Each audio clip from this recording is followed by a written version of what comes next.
Hello साथीहरू, अब चाहिँ खाजा पनि खाइसक्यो।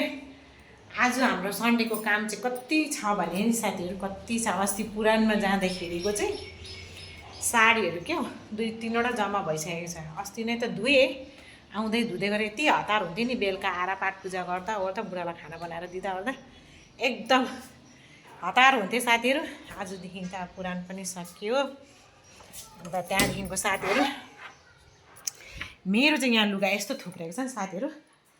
यो चाहिँ लुगाको थाकी भइरहेछ साथीहरू।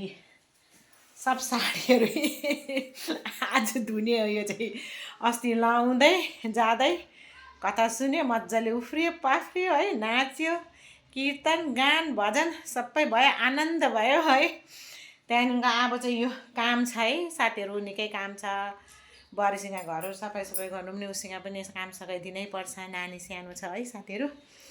त्यही भएर आज चाहिँ म यो लुगाहरू टनाटन धुने हो सबै। फेरि भोलि मेरो व्रत हुन्छ साथीहरू हो। पास पोसाइ सबै गर्नुपर्ने छ है साथीहरू। आज चाहिँ म कहीँ जानु पनि भ्याउँदिनँ।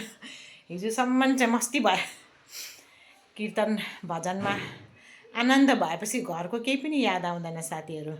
उहाँ नै कथा सुनिँदा बसिँदा है, साथीभाइ पनि भेटिन्छ, मिठो भजनहरू पनि सुनिन्छ, आनन्दमै आनन्द हुन्छ साथीहरू। राधे राधे सबैलाई।